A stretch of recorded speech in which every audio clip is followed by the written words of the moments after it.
I've come to see that the system is really, really smart.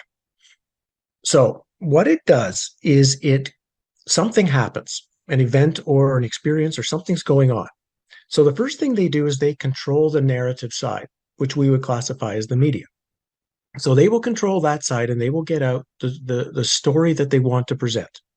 What they also then do is they right away get in touch with their what we now call conspiracy theory side or the alternative side.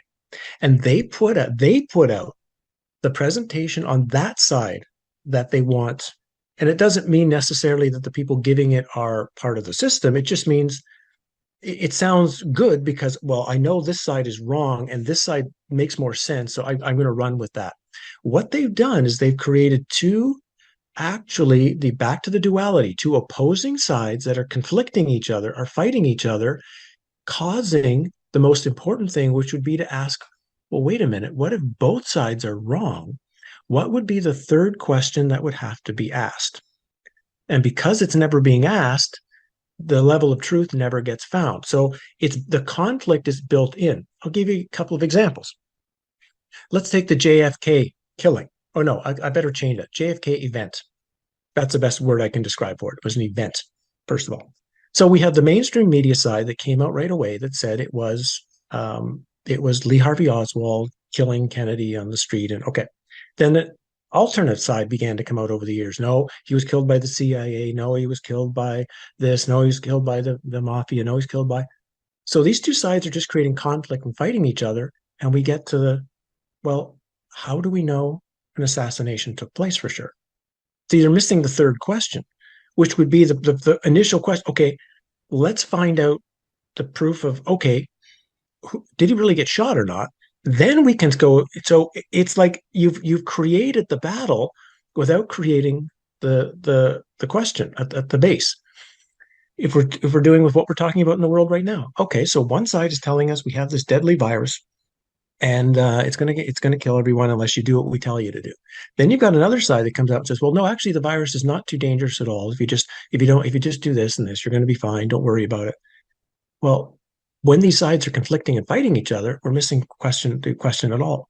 Is there a virus at all? How do we know? How would we know there is even one that exists? Because actually we have no proof of that it exists. So that, like, to me, that should be the number one question everyone should be asking. It's like, okay, if all these people are getting sick, how can we find out what they're getting sick from? But instead, it gets turned into a battle of what to do about something without saying we don't know what it is yet. You see what I mean? See how the whole game is being structured? And it's Mm. all when you begin to see that it's actually a structured process to keep people away from asking the question that they don't want people asking. And if you look for this, you'll find it in everything. It's ingenious. Mm. So now when something comes out in the news that's pretty wild, I say, okay, well, I know that's false. I'll see a conspiracy side of it. Well, I know that's false too. So what's the third? What's the third thing that's not being discussed? That could be where the truth is. And Mm. that's probably what you're facing in your world right now is as things go on more and more, the sides, of course, need to keep conflicted as much as possible, uh, because that's what the system wants. They want this. So the best way to do that is if you're caught in it is to realize you're actually playing their game by being involved in the conflict. That's what they want. So the question will be, what don't they want? What is the thing they don't want me to be? I'm going to be that.